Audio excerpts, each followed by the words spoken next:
Hello friends, welcome back to my channel. நீங்கள் பார்த்துட்ருக்கிறது DD vlogs கல்வியே துணை. இன்றைக்கி பார்த்தீங்கன்னா 21 டேஸ் சேலஞ்சில் 8th டே. டைம் பார்த்தீங்கன்னா 5:30க்கெல்லாம் எழுந்திரிச்சிட்டேன். அப்புறம் தமிழ் படிக்க ஸ்டார்ட் பண்ணிட்டேன். தமிழ் படிச்சுட்டு அப்புறம் இடையில பையன் கொஞ்சம் அழுதான். சரி, அவனுக்கு கொஞ்சம் பால் ஆற்றி கொடுக்கலான்னு சொல்லிட்டு பால் ஆற்றி கொடுக்க போயிட்டேன். நான் கொஞ்சம் ஹாட் வாட்டர் குடிச்சிட்டு அப்புறம் தமிழ் படித்து முடிக்கும்போது பார்த்தீங்கன்னா 8 கிட்ட ஆகிடுச்சு. இன்றைக்கி சண்டேங்கிறதுனால கொஞ்சம் லேட்டாக வரைக்குமே படித்தேன். அப்புறம் வந்து தமிழ் முடிச்சுட்டு மற்ற எல்லா ஒர்க்கும் பார்க்குறதுக்கு போயிட்டேன். மேக்ஸில் பார்த்தீங்கன்னா டெஸ்ட்டுக்கு வந்து சிம்பிள் இன்ட்ரெஸ்ட், காம்பவுண்ட் இன்ட்ரெஸ்ட் கொடுத்துருந்தாங்க. நான் வந்து இந்த வீக் ஷெடியூலில் பார்த்துருக்க மாட்டேன், ஏன்னா அதுக்கு எனக்கு ஆல்ரெடி தெரியும். அதனால் ஜஸ்ட்டு டெஸ்ட் அன்றைக்கி ரிவிஷன் பண்ணிக்கலான்னு விட்டுட்டேன். இந்த ஸ்டிக்கி நோட்ஸ் பற்றி கேட்டிருந்தீங்க, செவுத்தில் என்ன ஒட்டி வச்சுருக்கீங்கன்னு. இது வந்து நான் எனக்கு மறந்து போகிற இயர்ஸு பாயிண்ட்ஸ் எல்லாம் கொஞ்சம் எழுதி வச்சுருப்பேன். எனக்கு பையனுக்கு சாப்பாடு ஊட்டும்போது அப்புறம் ஏதாவது பண்ணிகிட்ருக்கும்போது அப்பப்போ நான் அதை கொஞ்சம் பார்த்துக்குவேன், ஏன்னா எனக்கு கொஞ்சம் ஞாபகம் இருக்கும். நீங்களும் ட்ரை பண்ணி பாருங்கள். உங்களுக்கு மறந்து போகிறது ஏதாவது இருந்தால் இந்த மாதிரி ஸ்டிக் பண்ணி வச்சுட்டு ஏதாவது ஒர்க் பண்ணும்போது பாருங்கள். அப்புறம் நான் தமிழ் படித்து முடிச்சுட்டு மற்ற ஒர்க்கெல்லாம் பார்க்க போயிட்டேன்.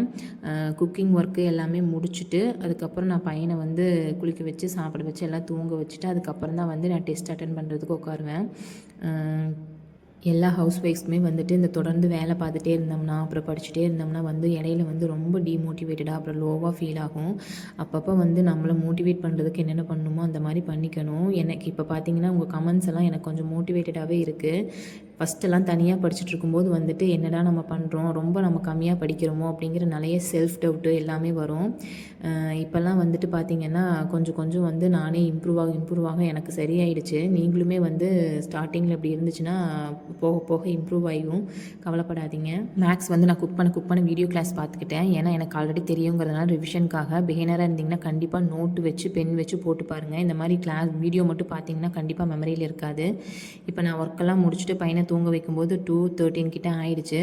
சரி, பையன் எந்திரிக்கிறதுக்குள்ளே ஃபஸ்ட்டு டெஸ்ட்டெல்லாம் முடிச்சுட்டு அதுக்கப்புறம் சாப்பிட்லான்னு பார்த்தேன். ஆனால் பட் ரொம்ப பசியாயிடுச்சு. ஸோ அதனால் சாப்பிட போயிட்டு அதுக்கப்புறம் தான் வந்துட்டு டெஸ்ட் அட்டன் பண்ணேன். 3:30 கிட்ட இருக்கும்னு நினைக்கிற டைம். 3:30க்கு மேலேயே இருக்கும் நான் டெஸ்ட் அட்டன் பண்ணும்போது. ஸோ டைமர் செட் பண்ணிக்கிட்டேன், 3 hours வச்சுக்குவேன் நான். பட் பார்த்திங்கன்னா நான் முடிக்கிறது வந்து ஸ்டார்டிங்கில் தமிழும் மேக்ஸ் மட்டும்தான் முடிப்பேன், ஏன்னா அது வரைக்கும் தான் எனக்கு டைம் கிடைக்கும். தமிழ் மேக்ஸ் மட்டும் முடிச்சுட்டு அதை வந்து நான் கரெக்ஷன் பண்ணிவிட்டு அதுக்கப்புறம் வந்துட்டு ஈவினிங் டைமில் வந்து பையன் முடிச்சிட்டான்னா ஈவினிங் டைமில் தான் வந்து ஜிஎஸ் அட்டன் பண்ணி அதை வந்து கரெக்ஷன் பண்ணிக்குவேன். இந்த மாதிரி நான் பிரித்து தான் டெஸ்ட் எழுதுவேன். என்னால் கண்டினியூவாக வந்து 3 hours உட்காந்து வந்து டெஸ்ட் அட்டன் பண்ண முடியாது. பேபி வச்சுருக்கிறவங்க நீங்களும் வந்து அந்த மாதிரி ட்ரை பண்ணி பாருங்கள். அப்புறம் வந்து ஒரு சிலர் சொன்னீங்க ஓஎம்ஆர் ஷீட்டில் வந்து டெஸ்ட் ப்ராக்டிஸ் பண்ணால் வந்துட்டு யூஸ்ஃபுல்லாக இருக்கும் பின்னாடி அப்படிங்கிறது. அது உண்மை தான். ஏன்னா எனக்கே தெரியும், நான் குரூப் 2 வந்து ஃபஸ்ட்டு வந்து குரூப் 2 தான் அட்டன் பண்ணேன் போன டைமு. தமிழ் மேக்ஸ் மட்டும் எப்படி வருது நமக்கு அப்படின்னு பார்க்குறதுக்காக மட்டும்தான் அட்டன் பண்ணேன். அதில் பார்த்தீங்கன்னா நான் ஓஎம்ஆர் முடிச்சுட்டு கடைசியாக பார்க்கும்போது எனக்கு டோட்டல் மிஸ்டேக் வந்துச்சு. அப்போ தான் வந்து நான் ரியலைஸ் பண்ணேன் ஓஎம்ஆர் வந்து ப்ராக்டிஸ் வந்து ரொம்ப ரொம்ப முக்கியம் அப்படிங்கிறது. பட் வந்துட்டு நான் ஏன் இப்போ வந்து அப்பவும் டெஸ்ட்டு வந்து இப்படி எழுதி பார்த்துட்ருக்கேன்னு கேட்காதீங்க. ஏன்னா எனக்கு வந்து ஸ்டார்டிங்கில் டெஸ்ட் எழுதும்போது நிறைய தப்பு வரும் இல்லைங்களா. நிறைய தப்பு வரதுனால வந்துட்டு இப்போவே ஓஎம்ஆர் யூஸ் பண்ணோம்னா நம்ம அதுலேயே பார்த்து நிறைய இது பண்ணுறதெல்லாம் கொஞ்சம் கஷ்டம்.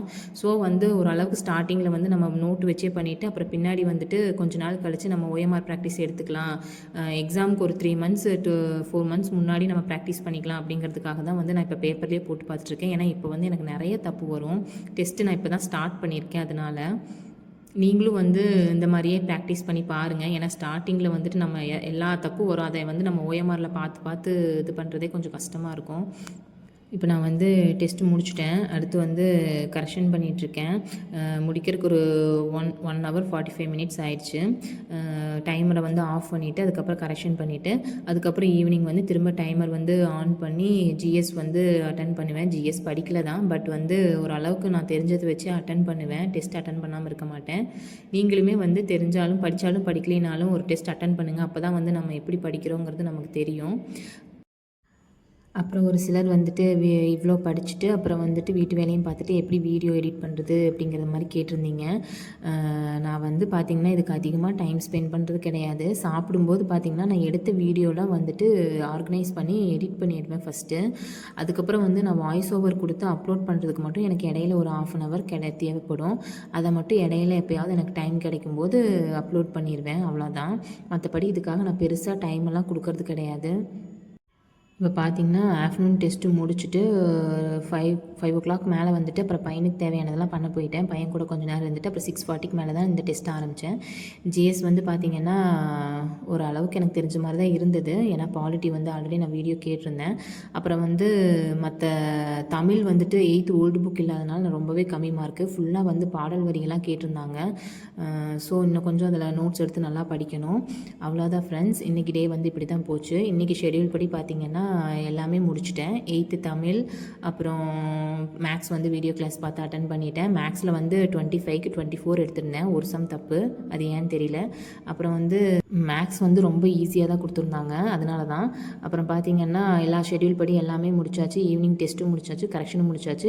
ஓவரால் இன்றைக்கி எல்லாமே முடிச்சாச்சு. தேங்க்யூ ஃப்ரெண்ட்ஸ், பாய். நெக்ஸ்ட் வீடியோவில் பார்க்கலாம்.